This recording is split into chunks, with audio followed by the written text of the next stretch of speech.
So idle there, you can see that we've got 6 to 7 millibar, which is well within specification. You know, we don't really want to be going over kind of 15-20 millibar at idle. That does indicate a blocked DPF. However, this has just been regenerated, so you would expect a very low reading like this. So this all looks good so far. Let's rev up the engine and see what it gets.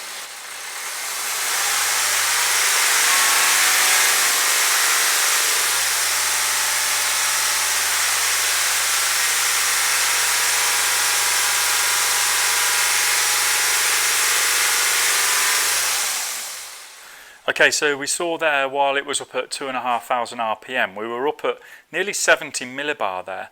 So really we don't want to be over 40 at that. This has just done a regeneration 20 minutes ago. When I checked it the other day, at idle like this, it was going up to, I think it was around about 20 millibar at idle, and it was going up to about 100 millibar when we revved it up to 2,500 revs. Now at that point it was about an hour since it had done its last regeneration, and you know, those pressures are more like a DPF that is needing a regeneration. So what we're going to do is take this DPF off and do a clean off the vehicle, because this is the most effective way to remove ash from the DPF. Alright, so we've got Ant here today from Carbon Clean, and we're going to be doing an off-car DPF clean with this DCS 16P. Now, these are available all over the world. If you want to get a demonstration, or if you're interested in buying one, then check out the link below and get in touch with us to see what we can do for you. Now, DPF cleaning is all over the place at the minute, haven't we? We've got on-car cleaning, off-car cleaning. What's the benefit of doing an off-car clean? Well, off-car cleaning, what we can actually do is remove all the contaminants, including the ash content, because we're back flushing, so the way the carbon's come into the vehicle, we're sending it back out. So typically using chemicals on the vehicle, it will reduce the back pressure enough to possibly sometimes get the car back on the road, but it's not eliminating the problem. So by removing all the contaminant, treating it as a new DPF effectively, without an aftermarket one, it's actually a genuine part going straight back on the customer's vehicle. Got it. And the ash part you mentioned there, that's important, because you can't actually get the ash out by the cleaning products, can you? No. So the way people usually clean the DPFs, they're putting the cleaner in through the sensors. Yeah. And obviously what you'll see a lot of come out is, you will see some of the soot content pass back through, but the ash content will not. The way the DPF's designed, it's not designed to allow the ash content back out that way. You can't get it out. So we've got a perfect candidate for this off-car cleaning today. So this is actually my 320 diesel. It's got 236,000 miles on it. I told it nearly 100,000 miles ago that I did replace it, just for experiment purposes, you know, just to see what happened. And actually now we've got to the point where we're getting some symptoms of this DPF being full of ash. So some of the things that I'm experiencing with this car, my wife was using it for some short journeys last year. I can always tell when the vehicle does a regeneration. Yep. And I think nearly every drive I take this on now, it regenerates. We're getting oil dilution, so the oil's coming up, and the fuel consumption isn't great either. So 100% sure that this is in a bad situation when it comes to the ash content. Perfect. Of course, we can't clean that out. So perfect candidate. So what we'll do then, let's connect it up and see what comes out. Okay, so the first thing we need to do is obviously seal the DPF. Okay, so we look around, obviously you've still got the sensors in there.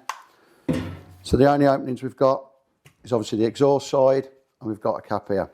So with all the Carbon Clean products, we do have multiple of adapter kits. This is what we call the spin adapter, which comes with a middle rubber brush, small and the large. When we use the large one, it's important that we use these washers, okay? You've got your cone, gasket, spanner, and then we've got some bolt kits there, okay, to help seal up the DPF. So the first thing we're going to do is go over to the DPF itself. Generally, it's very, very simple now, okay? So all we simply do is see which rubber is going to be the best fit.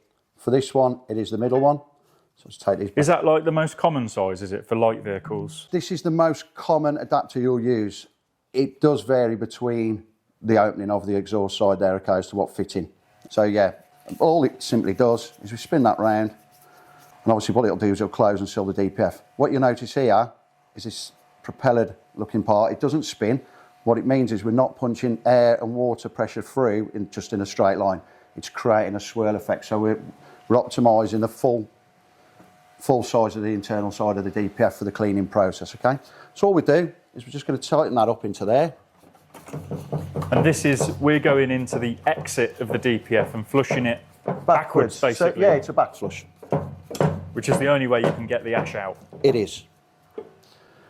From there, again, as I've said, obviously we've got an opening here. There's not a huge amount of pressure, but what I'm going to do is just find... So we're also leaving the temperature sensor and the oxygen sensor on, right? Leave them in, yeah. I mean, yeah. For garage, sometimes that's a bit of a problem getting some of those out as well. So it's the beauty of this is obviously they can leave them in. If you get them, I don't know, somebody brings a DPF to you and they're out, again, you have got a bolt kit there. Just do that. Right, so that's sealed now. So the next step we're going to do, just take these out of the way. Obviously, we're just going to do a pre-test just to see what the back pressure is on the DPF. So here we've got differential pressure. Okay, so we're just going to do that in millibar.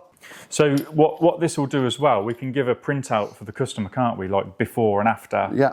To show that there's a difference. Yeah. So it's not differential pressure, we're just measuring the pressure.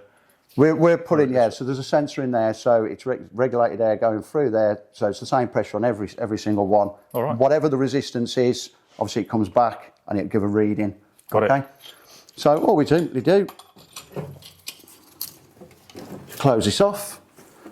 I'm just going to put that into there, okay, just in case there's any excess soot that just wants to come out immediately pre-clean. So all we do is press the blower.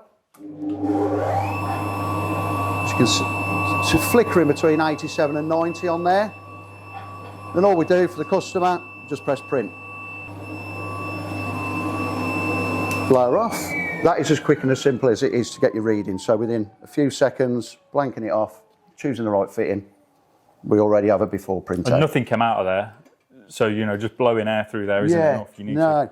Something, occasionally, if you've got any access just on the inside of there, you might notice a little bit, but it's minimal. The cleaning process hasn't begun yet. So I was thinking maybe a big cloud of ash was going to come out, but it's not that easy. No. So now what we need to do is put it into its pre-soak stage. Okay. So again, we go over to the kit and we have what we call a soak cap and our stage 1 DPF cleaner. So what is this stuff? Is it going to damage anything in the cat or anything like that? It's not. No, it's not acidic. Okay, so it's not there to go. It's not corrosive in any way. It's simply there to soften the ash and the soot off the filter. So obviously we're not punching. The carbon can get quite hard in the DPF filter. So if we're not softening it first of all and we're putting pressure through, we could potentially force some damage. So we just leave it to soak 20 to 30 minutes. I suppose thinking about the ash as well, if it's been in there for all that time, this is, a 12-year-old car now, that's going to have been packed down. It might be almost like cement or something. Yeah. So what, just basically just to soften it down and remove it out. Yeah, so what we're doing now is just position the DPF itself, okay? So I'm just going to take this away, the centre compartment. All we do is position the DPF into the machine there. So why have we put it down in there? Right, so this is the bed where it's going to back flush. So obviously what we don't want to do is be making any mess, putting it on the floor. We've got this perfect DPF, it'll fit into there. And obviously we can put the pre-soak and we just can leave it stand for 30 minutes. Right, and then we can empty it into that. And we can just empty it into there, yeah. Got it. All right, nice so I'm just going to pour this into there now. And how much do we use? I'm going to use a whole one of these. Okay.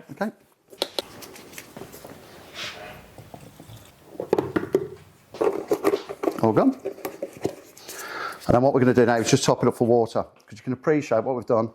That's 1.5 litres. DPFs are varying sizes. What it's not going to do is reach all the way through. Okay. Right. So what we do is just fill it with high concentration.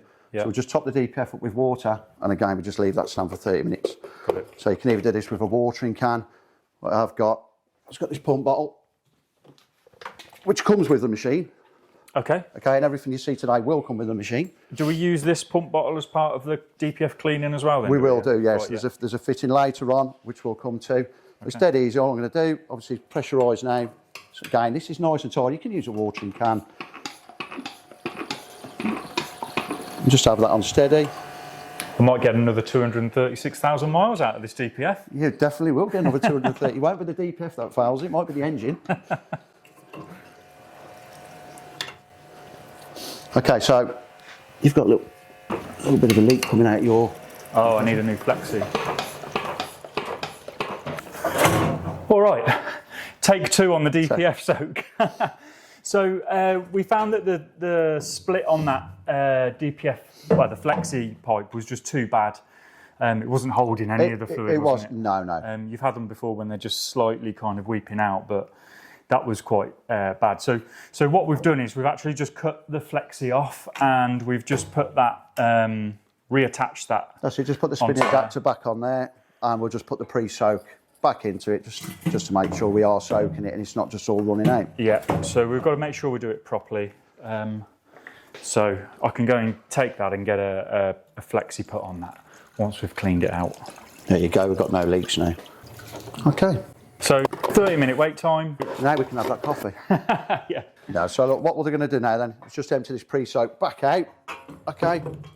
So dead here, all I'm going to do is just remove the soak cap into the machine itself. And again, look, what we can see now is actually after 30 minutes, look, it's still clear. Okay. So the contaminants aren't coming back out through the... So that bit of black stuff there, that was just from where we spilt the stuff on the tray, isn't yes, it? yeah, that's it, yeah. So that should be nice and soaked and softened down, ready for a clean now. It is ready for a clean. And what we need to do now is just fix the DPF. What we're going to always make sure is that we face, so there's a V shape in there with the brushes. This is to prevent the majority of all that backsplash, potential backsplash. So what we're going to do is just position the DPF straight. Okay, this ensures a good. Don't want to make a mess. No. And then what we'll do is we're just going to ratchet it down, just strap it down into place. Obviously everything we're using comes with the machine. So I think you mentioned earlier you might have to kind of just prop it up to, of course these come in all different shapes and sizes, don't they? Yeah, so obviously you can use your ramp blocks or a piece of wood just to prop it in. This one is sitting nice into position, as I said, it's going straight at that, so just tighten it in there, because obviously the pressure we're going to put through, there is going to be a little bit of movement in the DPF. One major benefit of this is that we're keeping that genuine DPF and we're pretty much refreshing it back to new. And those DPFs are from the main dealers. We know they're very expensive, but the main dealer original parts are much higher in quality than those cheap Yeah, DPFs. look, if you get an aftermarket one, the filter itself is probably half the size. Yeah. So therefore, they can only take, it's half the, rephrase that. So the aftermarket filters, typically, it's half the size, the internals is half the size. It's the same physical size, but the filter's half the size. So therefore, they're going to block up twice as fast. More regeneration. More regeneration. Obviously, the ash content then, because the ash content can't come out, so they're just going to have the same problem a lot quicker. So what kind of price should we be charging for doing a clean like this? What's the kind of going rate? Typically, at a garage now, you're looking at, on average, it's £250 to clean a DPF. Plus the labour to remove it. Plus the labour to remove it, yeah. Right, yeah. So it's quite a good investment, really, for your garage, and a good way to stop wasting money on inferior parts and save your customers some money. Yeah, well, this is it. Obviously, if we were going to replace this for a genuine part, you've got the cost of the filter. So a garage itself, they're making, 10% on top, as opposed to what we can do here today. They charge £250. Obviously, the process is simple. So much more cost effective for the customer and much more profitable for the garage. Definitely. Yeah, brilliant. Okay, let's see what comes out. Let's have a go. First of all, let's put this on. Okay, so that's nice and tight. Then attach the water. You can use a hose. Okay, so you can trickle feed through with a hose. But today we're using a pump bottle. Okay. Right, so that's just normal water. That's just normal water. No chemicals or anything. Or, then we've got the airline, and what we can see here is now we're set at around about 2 bar. So we have a manual and an auto switch. Okay. For best practice, I'm going to flick it onto manual. We're at a low pressure. That's just to make sure we haven't missed anything off, any holes or anything like that, okay? We're strapped down nice and safely. So all I'm going to do is press manual. Some of the excess of the pre-soak then should come out. Oh, right, yeah. There we go. Considering it just done a regen, that's did a regen 10 miles ago. That's a lot of stuff in it. And again, we've seen it run through back out the exhaust side, which is clear, with one blast going this way, just shows we have to back flush in order to remove those contaminants from the DPF. So what I'm going to do is I'm just going to go and I'm going to turn the pressure up. So we've got an air regulator just down here, and I'm just going to increase the pressure to 4 bar. Okay, I'm not going to let any water in just yet, and what I'm going to do is just move it over to auto.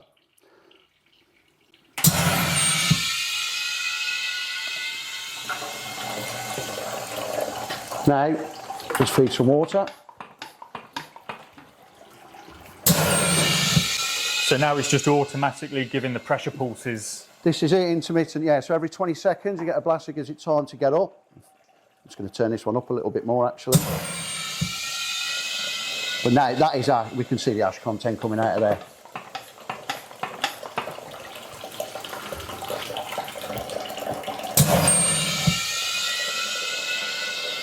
There's a lot in there, isn't there? It's dirty. Wow, I didn't think it'd be like that because it had just done a regen, so you know. So what we're waiting for now is this to run clear. How long does that usually take? Every DPF's different. You typically, by the time we get, this is a 20 litre bucket, so typically by the time we get to the top, we usually get it clear. So this is a dirty DPF, but I've seen them a lot worse.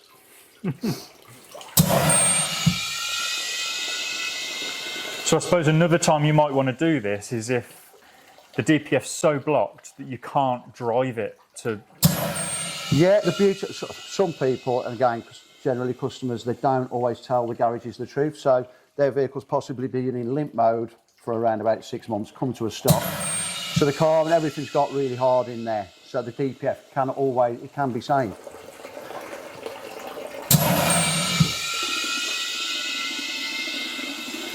It's good, isn't it? Impressive, yeah, really impressive. It does what it says. It's quite silent as well, so the DPF actually, you don't realise actually the pressure that's going through. Okay, so this does act as a silencer. At the end, once we've got it clean, if I take this off and just give you some indication of the kind of pressure that's going through, you can't hide the contaminants in there, not with the amount of pressure and the water, yeah. So we're basically giving 4 bar blasts of... Yeah. Yeah. So you need like a substantial compressor connected up to this, yeah? What's the best compressor? The bigger the better. Right, yeah. The smaller it is, it'll just be constantly going. You have to keep waiting for it to fill up. Yeah, so we've got a commercial compressor out the back there, so... If you want to be doing it like this, at this interval, then you need something big. So you need, yeah. Or it's just going to take longer. To fill up, yeah, to change. You have to change the interval in between the blasts, waiting for it to fill back up again. But what the minimum size one we'd need is... About 6 CFM. About 6 CFM. So if you ask that again, then... But it's more about the actual Capacity. because the more it holds, the less time it's on. Yeah, yeah. If you had a small compressor in here, and it was going all of the time, and you're trying to work in here, it would do your head. Well, I can hear this one now at the back.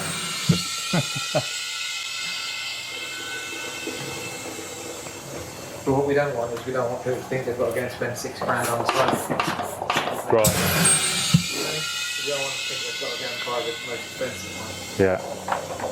So yeah, so this is going to work better with a decent capacity compressor, which I think most workshops are going to have anyway. Yeah, yeah. So.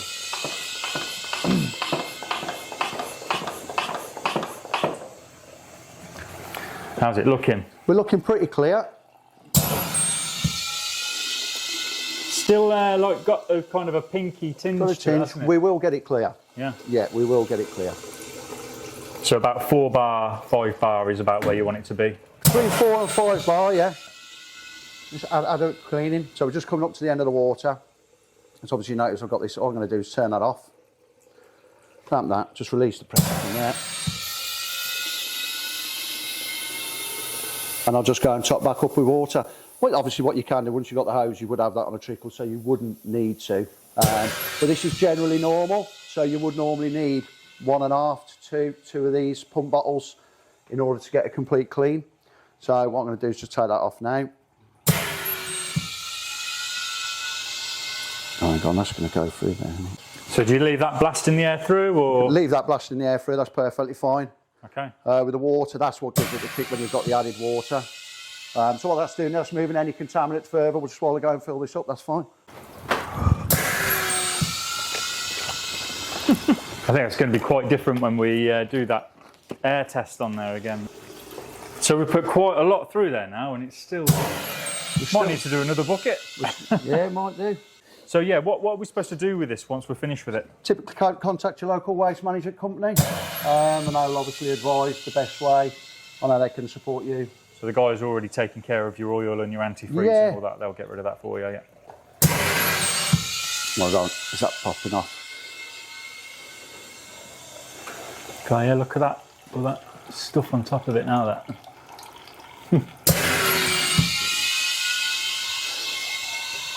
I'm just going to turn this up like that. And what we do, just while that's going through there.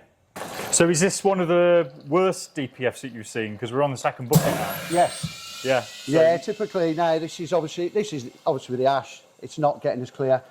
On average, really, it's normally that get to that top of that first bucket and we see pretty clear water. Not water you'd want to drink, but it's clear. So yes, this is you had a block DPF. So yeah, that's still, that pink colour is still flushing ash out of there. This is the ash content. This is what the chemical cleaners won't get rid of on a vehicle. You can see just coming up to the end of that, but so I'll turn that off.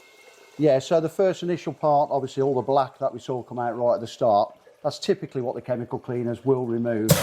But this later stage is now, this is the ash content, which obviously was compact because you've said how many thousand miles you've done. So, like, it's done a lot of miles, it's been in there.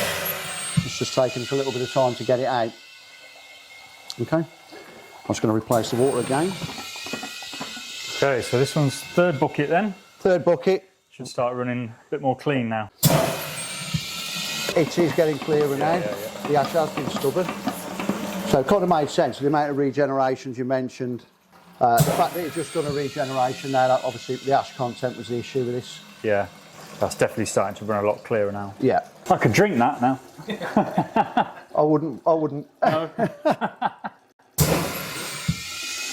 No, it is near as drinking water. Well, we could see what it looked like, couldn't we? Let's go, yeah.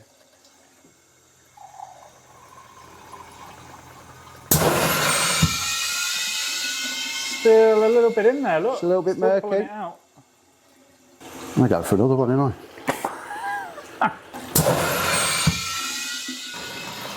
Just give it a couple of times to go through now.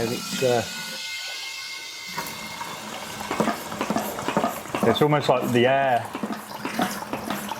loosens up a load of Yeah, it moves it forward, so don't forget it's going around the whole of the outside of the filter as well, because obviously the way the fitting's designed. That's pretty clear. Yeah. Yeah. I mean, compared to that glass that we got before, that's like... Oh, this initial now, yeah.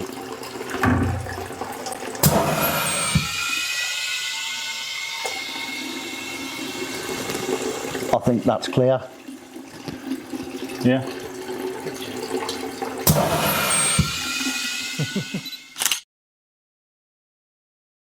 Okay, so we've ran quite a few through here now. It was very compact. This was a really bad one.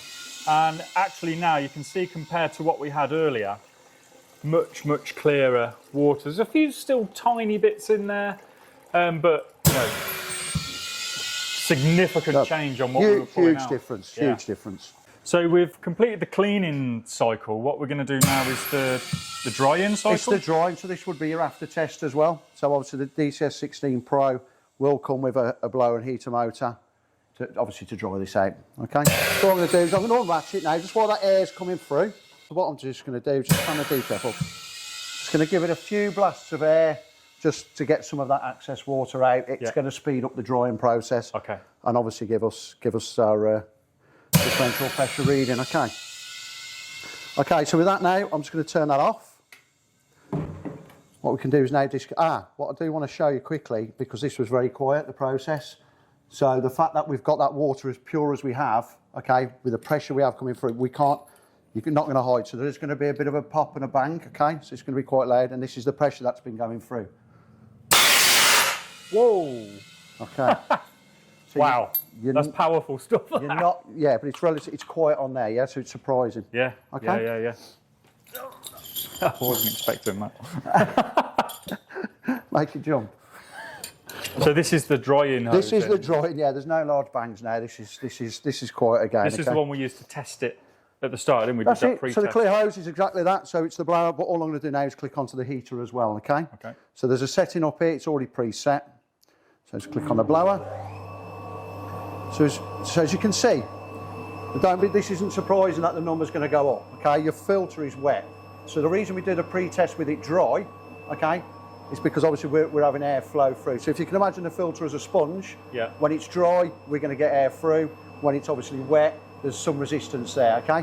What we'll notice though, once we turn the heater on, I've given it around about 10 minutes, this will start to drop considerably. Okay. And with the amount of contaminant we've got out there, I know the reading's going to become lower. All right. Remember with that first reading though, we didn't know that the flexi was cracked. No, we didn't. Yeah, so we'll be able to compare those on-car readings anyway. Yeah, so when you've got your yes, of course you can. Yeah, perfect. So you can adjust the dry-in temperature, and you recommend 90 degrees. We recommend 90. We'll set this off now, so that's just set. The thermostat, what it'll do is it'll go up to 90, then it'll click off. You will notice that the temperature still rises a little bit as it starts to cool down and drops below, and then it'll kick back in again. But you know, obviously it takes the first few numbers off initially, okay? Once it really starts to dry on the inside, the filter obviously opens back up again. It does drop, it does go quick. How long do you usually leave it on for a drying process? I can see the numbers already coming down there. Typically, could it be any time between 30 minutes to an hour? Okay. It depends on the DPF, the size. You can appreciate, obviously this one's here. Usually within 30 minutes, we're going to get that reading below what it was because of the amount of contaminant we've taken out of there. But effectively, to do a full dry time, if you say between 30 minutes and an hour. It's 81 now, look. Yeah, so we can turn this off now. 81 and what was it, 87? Yeah. No, 87, it was 90, 87, flicking through. Okay, so we've left that drying on for 20 minutes or so at 90 degrees. Yep. We did the pressure test and we saw that that's come down now about 10 millibar from when we were. Yeah. Although when we tested it the first time, we had the split flexi, so... We did, that would have had an impact, so the reading would have been high. You would have expected that into the hundreds, I would have expected. Yeah, I would have thought so. Well, we've got on-car readings anyway, so once I've got that flexi fixed and we've got it back on the car, we should see that we've got a much lower DPF back pressure. So, okay, what next then? Cool, so obviously now we disconnect. Just be careful because this is hot. In fact, there's a spanner which will make it easier. Just use the right tools.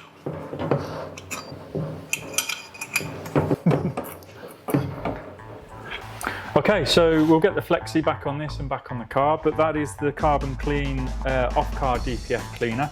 If you're interested in taking a look at one of these or getting one for your own business, then check out the link in the description below and we'll help you out with some more information. Okay, so we've just connected this up and we can see at the minute we've got -4 millibar. Of course, this is very sensitive and needs zeroing. There we are. So just press and hold the hold button for 0. And now you can see we've got 0 millibar. So let's start it up and get an idle measurement.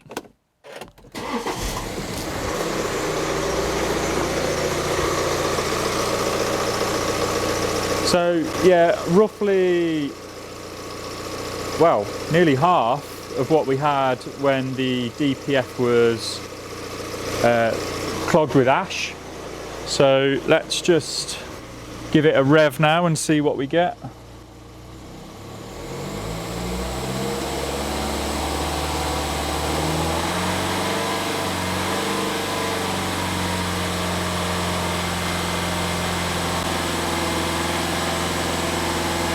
Okay, there we are, about 2,500 revs.